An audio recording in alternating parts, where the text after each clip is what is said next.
नमस्कार, तुमच्या सर्वांचं स्वागत आहे भाग्यश्री रेसिपीमध्ये। आज आपण बघणार आहे चुका शेपूची गरगट्टा भाजी एकदम सोप्या अशा पद्धतीने आणि एकदम कमी अशा साहित्यामध्ये। चला तर मग आता आपण रेसिपी बघूयात। चुका शेपूची गरगट्टा भाजी बनवण्यासाठी लागणारे साहित्य बघणार आहोत।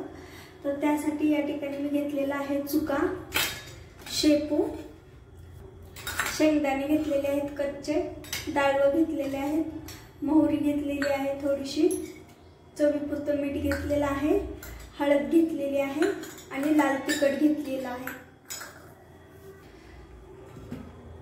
स्वच्छ धुवून घेऊयात आधी चुका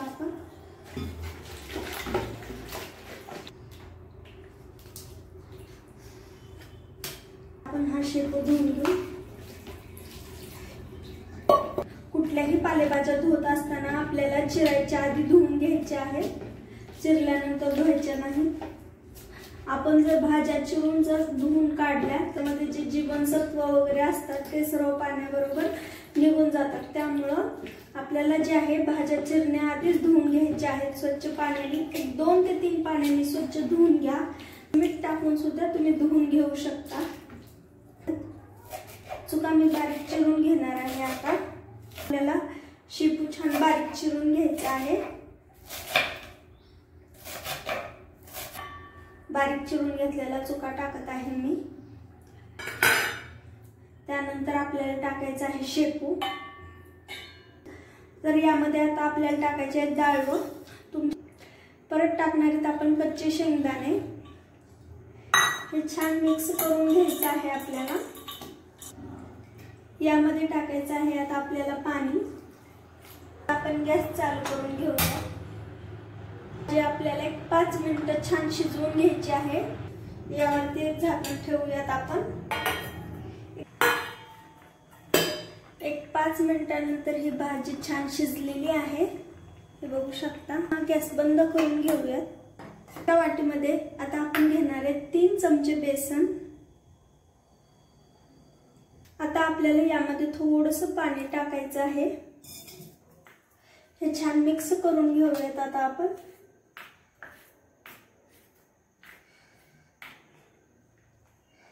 हे टाकणार आहेत बेसन मिक्स केलेलं। हे छान मिक्स करून घेऊयात आता आपण। आता आपण गॅस चालू करून घेऊया। यावरती ठेवायची आहे आपल्याला एक कढई। आपल्याला टाकायचं आहे 1 माप तेल। तेल छान गरम झालं की त्यामध्ये टाकायची आहे आपल्याला मोहरी, हळद, लाल तिखट टाकत आहे। आता आपल्याला टाकायचे चुका शेपूची भाजी।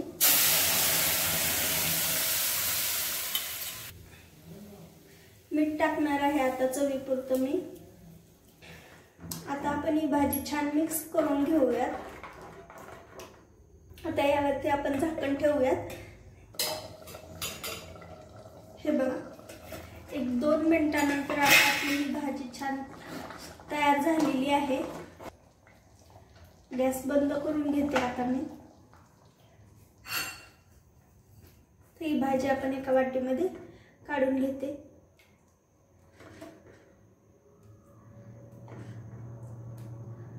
यामध्ये घ्यायची आहे आता आपल्याला बाजरीची भाकरी आणि चुका शेपूची गरगट्टा भाजी। शेपूची गरगट्टा भाजी आता आपली तयार झालेली आहे। ही भाजी ज्वारीची भाकरी किंवा बाजरीच्या भाकरी सोबत खायला खूप छान लागते। ही रेसिपी नक्की तुम्ही ट्राय करून बघा। तुमच्या मित्रमैत्रिणींमध्ये शेअर करा आणि अशा छान छान रेसिपी बघण्यासाठी भाग्यश्री रेसिपीला सबस्क्राइब करा। Thank you.